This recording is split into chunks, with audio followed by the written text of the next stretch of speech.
शुक्लां ब्रह्मविचारसारपरमामाद्यां जगद्व्यापिनीं वीणापुस्तकधारिणीमभयदां जाड्यान्धकारापगां हस्ते स्फाटिकमालिकां विदधतीं पद्मासने संस्थितां वन्दे तां परमेश्वरीं भगवतीं बुद्धिप्रदां शारदां। श्री महागणाधिपतये नमः। श्री महासरस्वत्यै नमः। శ్రీ గురుభ్యో నమః. 2025వ సంవత్సరానికి స్వాగతం. ప్రేక్షకులకు, శ్రోతలకు అందరికీ కూడాను 2025వ సంవత్సరము శుభాకాంక్షలు తెలియజేస్తూ, ఈ 2025వ సంవత్సరము అందరికీ కూడాను సుఖ సంతోషాలతో ఉండాలి అని చెప్పేసి ఆ భగవంతుణ్ణి ప్రార్థిస్తూ, 12 రాసులు ఈ సంవత్సరంలో 12 రాసులలో జన్మించినటువంటి వారికి ఈ 2025వ సంవత్సరంలో గోచార ఫలితాలు ఎలా ఉంటాయో తెలుసుకుందాం. 2025వ సంవత్సరంలో మకర రాశిలో జన్మించినటువంటి వారికి గోచార ఫలితాలు ఎలా ఉన్నాయో తెలుసుకుందాం. ముందుగా ఏ నక్షత్రము ఏ పాదంలో జన్మించినటువంటి వాళ్ళు మకర రాశి కిందికి వస్తారు, ఏ అక్షరంతో ప్రారంభమయ్యేటువంటి వ్యవహారం కలిగినటువంటి వాళ్ళు మకర రాశి కిందికి వస్తారో తెలుసుకుందాం. ఉత్తరాషాఢ నక్షత్రం 2, 3, 4 పాదాలలో జన్మించినటువంటి వాళ్ళు, శ్రవణ నక్షత్రం 1, 2, 3, 4 పాదాలలో జన్మించినటువంటి వాళ్ళు, ధనిష్ట నక్షత్రం 1, 2 పాదాలలో జన్మించినటువంటి వాళ్ళందరూ కూడాను మకర రాశి కిందికి వస్తారు. అంతేకాకుండా బో, జా, జీ, జూ, జే, జో, ఖ, గా, గి అనే 9 అక్షరాలతో ప్రారంభమయ్యేటువంటి వ్యవహారనామం కలిగినటువంటి వాళ్ళు కూడాను ఈ మకర రాశి కిందికి వస్తారు. ముఖ్యంగా సంవత్సర ఫలితాలు 2025వ సంవత్సరం ఫలితాలపై ప్రభావాన్ని చూపించేటువంటి ముఖ్యమైనటువంటి గ్రహాలు 4 గ్రహాలు: గురు, శని, రాహువు, కేతువు. ఈ గ్రహాలు, గురు భగవానుడు సంవత్సరం పాటు ఒక రాశిలో ఉంటాడు. ప్రత్యేకంగా ఈ సంవత్సరము 2025వ సంవత్సరంలో రాశిత్రయ సంచారం చేస్తున్నాడు. అంటే 3 రాశుల లోపల కూడాను సంచరిస్తున్నాడు. వృషభ, మిథున, కర్కాటక రాశుల్లో సంచరిస్తున్నాడు. తర్వాత శనీశ్వరుడు కుంభ, మీన రాశిలో సంచరిస్తున్నాడు. 2.5 సంవత్సరాలు ఒక రాశిలో ఉంటాడు. కాబట్టి శని యొక్క ప్రభావము రాశిలో ఉద్భవించినటువంటి వాళ్ళపై ప్రధానంగా బాగా ఉంటుంది. ఇక రాహువు 1.5 సంవత్సరాలు ఉంటాడు కనుక రాహు యొక్క ప్రభావం కూడాను ఉంటుంది. కేతు అదేవిధంగా 1.5 సంవత్సరాలు ఉంటాడు. రాహు కేతువుల ప్రభావము, శనీశ్వరుడి ప్రభావము, గురు ప్రభావము ఈ రాశి పైన ఉంటుంది కనుక ముఖ్యంగా ఈ 4 గ్రహాలు ఏ స్థానాల్లో సంచరిస్తున్నారు ఈ సంవత్సరము, వారి యొక్క ప్రభావం ఎలా ఉండబోతుంది, ఏ కార్నర్స్లో వీళ్ళ యొక్క ఫలితం ఉంటుంది, వాటికి మనము ఏ విధమైనటువంటి పరిహారాలు చేసుకోవాలి, మన వైపు నుంచి ఏం చేయాలి, ఎలాంటి స్టెప్స్ తీసుకోవాలి అనేటువంటి విషయం గురించి తెలుసుకుందాం. ముందుగా గురు భగవానుడు 14 మే 2025 వరకు వృషభ రాశిలో సంచరిస్తున్నాడు. మకర రాశి వారికి 5వ స్థానం, పంచమ స్థానం అవుతుంది. పంచమ స్థానంలో గురు సంచారము చాలా అనుకూలంగా ఉంటుంది. మకర రాశి వారికి 5వ స్థానంలో గురు సంచారం మూలకంగా చేతిలో డబ్బు ఉంటుంది. అంటే ఉద్యోగము స్థిరంగా ఉంటుంది, ఆదాయము నిలకడగా ఉంటుంది, సమయానికి డబ్బు అందుతుంది, పిల్లల విషయంలో మంచి నిర్ణయాలు తీసుకుంటారు, సాహసించి పనులు చేస్తారు. సాహసించి పనులు చేయడం అంటే సాహసంతో పాటుగా మీరు విచక్షణ జ్ఞానాన్ని కూడాను జోడించి పనులు చేయడం మూలకంగా మీకు సక్సెస్ రేటు ఈ సమయంలో 14 మే వరకు బాగా కలిసి వస్తుంది. సత్ఫలితాలు ఉంటాయి. ఇంటి వాతావరణం మీకు బాగా కలిసి వస్తుంది. భార్య పిల్లలతో సౌఖ్యంగా కాలయాపన చేస్తారు. అన్ని విధాలుగా ప్రారంభించినటువంటి పనులలో మీకు సత్ఫలితాలు ఉంటాయి. ఇక ఆదాయ పరిస్థితి పూర్వంతో మనం కంపేర్ చేసుకున్నట్టయితే చాలా పెరుగుతుంది. ఈ సమయంలో 14 మే 2025 వరకు ఆదాయ పరిస్థితి బాగా ఉంటుంది. స్నేహితులు బంధువులతో మంచి మాట, సుహృద్భావ వాతావరణము, పెద్దల యొక్క సహాయ సహకారాలు బాగా అందుతాయి. కుటుంబంలో పెద్దలు, సమాజంలోని పెద్దల యొక్క సూచనలను మీరు తూచా తప్పకుండా పాటిస్తారు. తదనుగుణంగా మీరు మంచి ఫలితాలను పొందేటువంటి అవకాశం ఈ 14 మే వరకు బాగా కనబడుతుంది. ఈ సమయాన్ని మీరు ఉపయోగించుకున్నట్టయితే అద్భుతాలు సృష్టించే అవకాశము ఉంది. సుఖమయ జీవితాన్ని ఈ సమయంలో మీరు గడుపుతారు. ఇక 14 మే నుండి 14 మే రోజున గురువు మిథున రాశిలోకి ప్రవేశిస్తున్నాడు. మిథున రాశిలోకి ప్రవేశించి 19 అక్టోబర్ 2025 వరకు కూడాను మిథున రాశిలో సంచరిస్తున్నాడు. అంటే 14 మే నుండి 19 అక్టోబర్ 5 మాసాల 5 రోజులు సుమారుగా షష్టమ స్థానంలో సంచరిస్తున్నాడు. ఈ షష్టమ స్థానం ప్రతికూలంగా ఉంటుంది. ముఖ్యంగా ఈ షష్టమ స్థానంలో మీరు కొన్ని ఇబ్బందులను ఎదుర్కొంటారు. ముఖ్యంగా ఫ్రెండ్ సర్కిల్స్తో మీరు జాగ్రత్తగా ఉండాలి. ఇందులో ఈ 6వ స్థానంలో ఉండడం మూలకంగా శత్రువులు మీకు బాగా పెరిగేటువంటి అవకాశాలు ఉన్నాయి. అంటే మీ అభివృద్ధిని, మీరు చేసేటువంటి కార్యక్రమాల మూలకంగా మీరు పొందేటువంటి సక్సెస్ని ఓర్చుకోలేనటువంటి వాళ్ళు, ద్వేషించేటువంటి వాళ్ళు ఎక్కువ అవుతారు. కాబట్టి గిట్టని వాళ్ళు ఎవరైతే ఉంటారో వాళ్ళ మూలకంగా మీకు ఇబ్బందులు కలిగేటువంటి అవకాశాలు బాగా కనబడుతున్నాయి. జ్ఞాతులు, దగ్గరి వాళ్ళు, మీకు క్లోజ్గా ఎవరైతే మూవ్ అవుతున్నారో వాళ్ళతోని కూడాను మీకు ఇబ్బందులు ఈ సమయంలో ఉంటాయి. ఇక అనవసరమైనటువంటి విషయాలపైన మనసు నిలుపుతారు. ఇది కొంత తగ్గించుకోవడం అవసరము. మీకు ఏది అవసరమో దానిపైనే మనసు పెట్టండి. అందులోనే మీరు సమయాన్ని వెచ్చించండి. అనవసరమైనటువంటి విషయాల గురించి ఆలోచించి సమయం వృధా చేసుకోవడము, డబ్బు వృధా చేసుకోవడం, తద్వారా అనవసరమైనటువంటి కలహాలు, ద్వేషాలు పెంపొందే అవకాశాలు ఉంటాయి. కాబట్టి వాటిని కొంతవరకు మీరు పక్కన పెట్టడము ఈ సమయంలో మంచిది. అధిక ప్రయాణాలు చేస్తారు. ప్రయాణాల మూలకంగా మీకు ఇబ్బందులు తప్పవు. అనారోగ్య సమస్యలు, ఉద్యోగస్తులకు ఆఫీసులో కార్యభారం పెరిగేటువంటి అవకాశాలు మెండుగా కనబడుతున్నాయి. స్నేహితులతో కలహాలు, ముఖ్యంగా అపనిందలకు గురి కావడము, అనవసరమైనటువంటి విషయాల గురించి చర్చించడం మూలకంగా మీకు అపనిందలు వచ్చేటువంటి అవకాశాలు ఉన్నాయి. ముఖ్యంగా మధ్యవర్తిత్వం మూలకంగా మీరు ఈ సమయంలో నష్టపోతారు. తర్వాత ఉన్నటువంటి గౌరవ మర్యాదలు సన్నగిల్లేటువంటి అవకాశం బాగా కనబడుతుంది. కాబట్టి మధ్యవర్తిత్వము అసలు చేయకూడదు ఈ సమయం లోపల. ఇక ప్రతి విషయం లోపల కూడాను ఆలస్యం గోచరిస్తుంది. కనుక ఈ షష్టమ స్థానంలో సంచరిస్తున్నటువంటి సమయంలో కొన్ని ఇబ్బందులు ఉన్నాయి.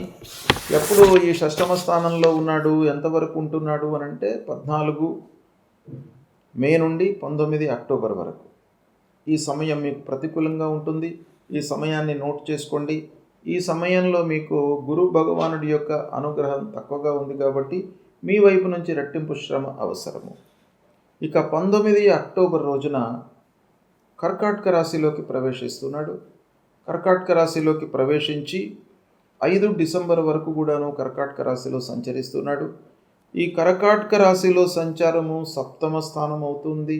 మకర రాశి వారికి సప్తమ స్థానం గోచార రీత్యా చాలా మంచిది. అందున సప్తమము కర్కాటక రాశి, కర్కాటకం బృహస్పతికి ఉచ్చ స్థానంలో మీకు యోగకారకం సప్తమ స్థానంలో ఉంటున్నాడు. కాబట్టి ఈ సమయం మీకు బాగా కలిసి వస్తుంది. ఏ సమయము? 19 అక్టోబర్ నుండి 5 డిసెంబర్ వరకు. ఈ సమయం లోపల మీకు సప్తమ స్థానం బాగా అనుకూలిస్తుంది. ఈ సమయం లోపల మీరు శుభకార్యాలు చేసేటువంటి అవకాశాలు ఉన్నాయి.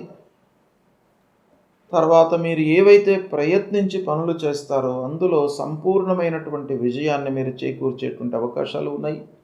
ఉద్యోగ ప్రాప్తి, ఉద్యోగ వేటల్లో ఉన్నటువంటి వాళ్ళు, చదువు పూర్తయినటువంటి వాళ్లకు ఉద్యోగం లభిస్తుంది. తాత్కాలిక ఉద్యోగము, స్థిరమైనటువంటి ఉద్యోగం లభించేటువంటి అవకాశాలు ఉన్నాయి. ధనలాభము, ఆర్థికంగా మీరు స్థిరంగా ఉంటారు.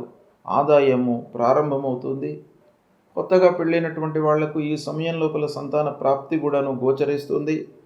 పిల్లలతో సౌఖ్యంగా ఉంటారు. కుటుంబ పెద్దల యొక్క సహాయ సహకారాలు మీకు బాగా అందుతాయి. చేసేటువంటి వృత్తి లోపల మీకు సంతృప్తి కలుగుతుంది. ఇది చాలా ముఖ్యమైనటువంటి విషయం. స్వయం వృత్తి లోపల మీరు దినదినాభివృద్ధిని పొందేటువంటి అవకాశాలు బాగా కనబడుతున్నాయి. ఈ విధంగా ఈ సమయం లోపల 19 అక్టోబర్ నుండి 5 డిసెంబర్ వరకు మీకు బాగా కలిసి వస్తుంది. దీన్ని ఉపయోగించుకోండి. ఇక 5 డిసెంబర్ రోజున మళ్ళీ వక్రించి మిథున రాశిలోకి బృహస్పతి ప్రవేశిస్తున్నాడు. మళ్ళీ మిథున రాశిలోకి రావడము షష్టమ స్థానం అవుతుంది. 5 డిసెంబర్ నుంచి 1 జూన్ 2026 వరకు వక్రరీత్యా షష్టమ స్థానం లోపల మీకు సంచారం జరుగుతుంది. ఈ షష్టమ స్థానము వక్రరీత్యా, షష్టమ స్థానం గోచార రీత్యా మీకు ప్రతికూలమైనటువంటి ఫలితమే ఇస్తుంది. అయినప్పటికీ వక్రించి 6వ స్థానంలోకి వస్తున్నాడు కాబట్టి, అంటే సప్తమంలోకి వెళ్ళి మళ్ళీ షష్టమంలోకి వస్తున్నాడు కాబట్టి ఈ సప్తమ స్థానం యొక్క ప్రభావం కూడాను ఉంటుంది. పంచమ స్థానం యొక్క ప్రభావం కూడాను ఉంటుంది ఈ షష్టమ స్థానంలో సంచరిస్తున్న సమయంలో. కాబట్టి గోచార రీత్యా షష్టమ స్థానం ప్రతికూలమే అయినా కూడాను అంత ప్రతికూలత లేకుండా కొంత మీకు ప్రతికూలత మట్టుకు చూపించే అవకాశాలు ఉన్నాయి. కాబట్టి ఈ సమయంలో మీరు స్నేహితులతో, బంధువులతో, ఆత్మీయులతో జాగ్రత్తగా ఉండడము, వారితో స్నేహపూర్వకమైనటువంటి వాతావరణాన్ని పెంపొందించుకోవడము, అవసరానికి సరిపడా డబ్బు ఉన్నప్పటికీ మీరు ఏదో రకంగా సహాయము అనేటువంటి నిమిత్తంతో డబ్బు ఇచ్చినట్టయితే మీరు ఇబ్బందులకు గురయ్యే అవకాశాలు ఈ సమయంలో ఉన్నాయి. కాబట్టి దీన్ని జాగ్రత్తగా చూసుకున్నట్టయితే ఆ గురు భగవానుడి యొక్క అనుగ్రహం మీకు బాగా లభిస్తుంది. ఇక రెండవ ప్రధానమైనటువంటి గ్రహ శనీశ్వరుడు. ఈ శని భగవానుడు ఈ మకర రాశి వారికి కుంభరాశిలో సంచరిస్తున్నాడు కాబట్టి ద్వితీయ స్థానం అవుతుంది. అంటే ఏళ్ళనాటి శని చివరిలో ఉన్నాడు, 2వ స్థానంలో సంచరిస్తున్నాడు. 29 మార్చి వరకు 2వ స్థానంలో ఉంటున్నాడు. 29 మార్చి వరకు మీకు శని మూలకంగా కొన్ని ఇబ్బందులు ఉన్నాయి. అయితే ఇది ఒక సంధికాలం అన్నమాట. శనీశ్వరుడు 2వ స్థానం నుంచి 3వ స్థానంలోకి వెళుతున్నాడు కాబట్టి వెళ్ళే ముందు మీకు కొన్ని మంచి పనులను కూడాను చేస్తాడు. కొంత ఇబ్బంది ఆర్థికంగా ఉన్నప్పటికీ కొన్ని శాశ్వతమైనటువంటి పనులు, పర్మనెంట్ పనులు, అంటే ఉద్యోగం దొరకడము, వస్తువులు కొనడము, వ్యవహారం లోపల మీకు ఒక మంచి ప్రాపర్టీ విషయం లోపల మీరు ఇన్వెస్ట్మెంట్ చేయడము, ఇలాంటివి కొన్ని శాశ్వతమైనటువంటి పనులు చేసే అవకాశాలు ఉన్నాయి. కాబట్టి ఈ 29 మార్చి వరకు ద్వితీయ స్థానంలో ఉన్నప్పటికీ మీకు మంచి ఫలితాలే ఇస్తాడు. తదనంతరం 29 మార్చి తర్వాత మీనరాశిలోకి ప్రవేశిస్తున్నాడు. మీనరాశి 3వ స్థానం అవుతుంది మకర రాశి వారికి, విక్రమస్థానము, సహోదర స్థానము. కాబట్టి ఈ 3వ స్థానంలో మీకు చాలా అనుకూలమైనటువంటి ఫలితాలు ఉంటాయి. ముఖ్యంగా ఈ 3వ స్థానంలో సంచరిస్తున్నటువంటి సమయంలో మీరు సాహసమైనటువంటి పనులు చేస్తారు. తొందర లేకుండా 1కి 4 సార్లు ఆలోచించి నిర్ణయాలు తీసుకుంటారు. సమయస్ఫూర్తితో వ్యవహరిస్తారు. తద్వారా మీకు అనేకమైనటువంటి విషయాలలో సత్ఫలితాలను పొందేటువంటి అవకాశాలు ఉన్నాయి. కనుక మకర రాశి వారికి 29 మార్చి తర్వాత శని భగవానుడి యొక్క అనుకూలత ఉంది. తద్వారా పిల్లల యొక్క అభివృద్ధి విషయం లోపల మీరు మంచి నిర్ణయాలు తీసుకుంటారు. మంచి సంస్థ లోపల చేర్పించడానికి మీరు అన్ని విధాలుగా కృషి చేస్తారు. పిల్లలు కూడాను మంచి స్థాయిలో, మంచి ర్యాంకులతో, మంచి సంస్థలలో చేరేటువంటి అవకాశాలు 29 మార్చి తర్వాత గోచరిస్తున్నాయి. ఇక అదృష్టం కూడాను మీకు ఈ మీనరాశిలో శనీశ్వరుడు సంచరిస్తున్న సమయంలో ఉంటాయి. కాబట్టి శని భగవానుడు ఓవరాల్గా మకర రాశి వారికి మంచి స్థానంలోకి 29 మార్చి తర్వాత వస్తున్నాడు. అక్కడి నుండి 2.5 సంవత్సరాల పాటు మీకు 3వ స్థానంలో ఉంటున్నాడు. ఇది యోగప్రదమైనటువంటి సంచారము. రాష్ట్రాధిపతి మకర రాశికి శనీశ్వరుడు, అలాంటి గ్రహ గోచార రీత్యా శుభస్థానంలో సంచరించడం చాలా యోగప్రదము, బాగా కలిసి వస్తుంది. మీరు ఈ సమయాన్ని ఉపయోగించుకున్నట్టయితే అద్భుతాలను సాధించేటువంటి అవకాశాలు బాగా ఉన్నాయి. ఇక మూడవ ప్రధానమైనటువంటి గ్రహ రాహువు, నాలుగవ గ్రహము కేతువు. రాహుకేతువుల సంచారము ఈ 18 మే వరకు అనుకూలంగా ఉంది. రాహువు 3వ స్థానంలో ఉన్నాడు. 3వ స్థానంలో రాహువు మకర రాశి వారికి అనుకూలతను చేకూరుస్తాడు, మంచి పనులు, మంచి ఫలితాలను ఇస్తాడు. అదేవిధంగా కేతు 9వ స్థానంలో ఉన్నాడు కనుక 18 మే వరకు రాహు కేతువుల యొక్క అనుకూలత ఉంది. 18 మే 2025 తర్వాత రాహుకేతువులు, రాహువు 2వ స్థానంలోకి వస్తున్నాడు, ధనస్థానంలోకి. తర్వాత కేతువు 8వ స్థానంలోకి వస్తున్నాడు. కనుక రాహుకేతువుల యొక్క ప్రభావము 18 మే 2025 తర్వాత కొంత ప్రతికూలంగా ఉంటుంది. 18 మే కంటే ముందు రాహుకేతువుల యొక్క అనుకూలత ఉంది.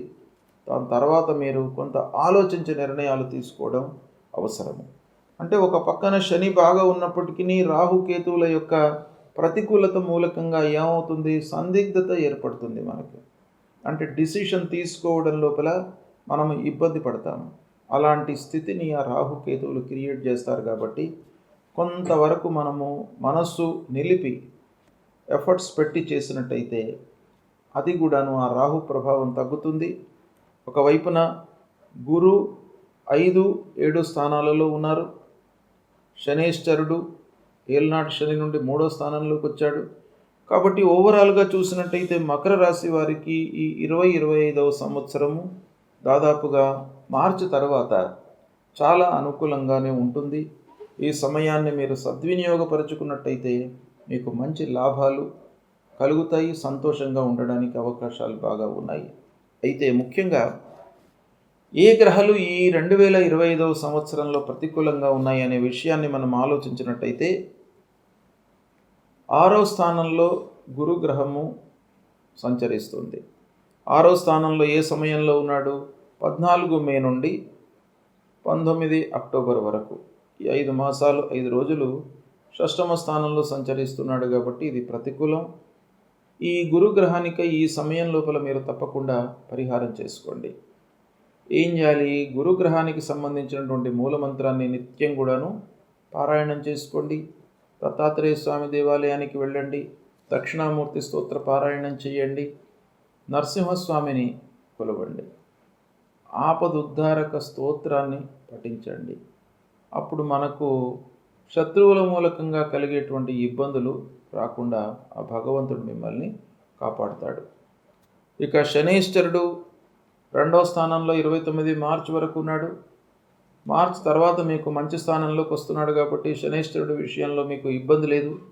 అయితే ఈ సమయం లోపల 18 మే తర్వాత రాహుకేతువులు బాగలేరు. కాబట్టి రాహుకేతువుల ప్రీత్యర్థమై మీరు రాహువుకు సంబంధించినటువంటి మూలమంత్రము, కేతువుకు సంబంధించినటువంటి మూలమంత్రాన్ని ప్రతినిత్యం కూడాను పఠించండి. అర్ధకాయం మహావీర్యం చంద్రాదిత్య విమర్దనం సింహికా గర్భ సంభూతం తం రాహుం ప్రణమామ్యహం అనేటువంటి మూలమంత్రాన్ని, అదేవిధంగా ఫలాశ పుష్ప సంకాశం తారకా గ్రహమస్తకం రౌద్రం రుద్రాత్మకం ఘోరం తం కేతుం ప్రణమామ్యహం అనేటువంటి ఈ 2 శ్లోకాలను ప్రతినిత్యం కూడా మీరు పారాయణం చేసుకుని అమ్మవారిని దర్శించుకున్నట్టయితే రాహుకేతువుల యొక్క ప్రభావం మీకు తగ్గుతుంది. ఈ దుష్ట స్థానాలలో ఉన్నటువంటి గ్రహాల యొక్క ప్రభావం పరిహారం రీత్యా తగ్గి మంచి స్థానాలలో ఉన్నటువంటి గ్రహాలు మీకు మంచి ఫలితాన్ని ఇస్తారు. కనుక ఓవరాల్గా మీరు చూసినట్టయితే ఈ మకర రాశి వారికి ఈ సంవత్సరము ఈ పరిహారాలు చేసుకున్నట్టయితే మీకు అన్ని విధాలుగా శుభం కలుగుతుంది. శుభం.